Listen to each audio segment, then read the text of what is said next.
So, seems you know how to hold your own. I'd had my doubts when we first hit the road.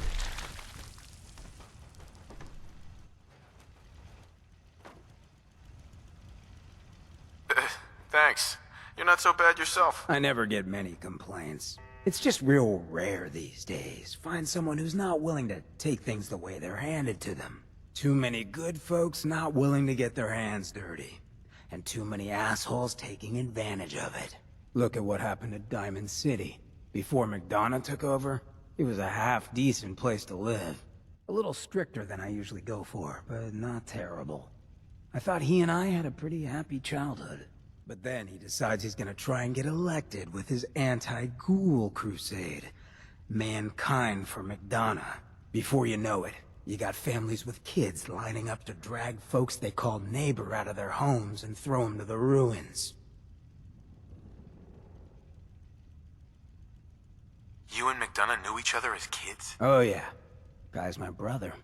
Grew up together in a little shack on the waterfront. Guy was the standard big brother.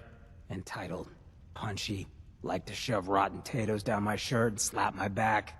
But I never thought he'd be capable of something like what they did to those ghouls. Why did McDonough campaign against the ghouls? Because he thought he could win. There'd always been a pretty clear divide between the folks living in the stands and those down on the field. I'm not convinced they didn't do it just to improve their view. I remember storming into his office above the stands after the inauguration speech. He was just standing there, staring out the window, watching as the city turned on the ghouls. He didn't even look at me. Just said, "I did it, John. It's finally mine." Should have killed him right there, but I don't think it would have changed anything. Instead, I pleaded with him, begged him to call it off. He said he couldn't. He had nothing against the ghouls. He was just carrying out the will of the people. And he couldn't betray the voters. And then he smiled. That hideous fucking mile-long smile. He never smiled like that when we were kids. I didn't even recognize him.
He murdered those ghouls. Him and that whole damn city. I still wasn't a ghoul at this point, so I didn't have to leave, but I couldn't bring myself to stay in that cesspool after that. I'd been sneaking off the Good Neighbor for years to get decent chems, so I knew the safe routes. I managed to track down a couple of the families, lead them there, but most couldn't get used to the Good Neighbor lifestyle.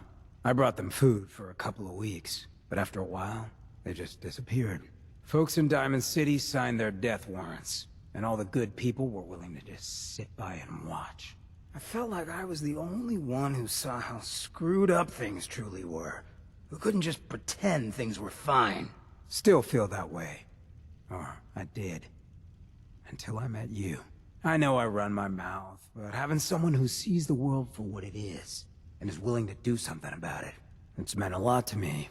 I feel damn lucky to have you as a friend.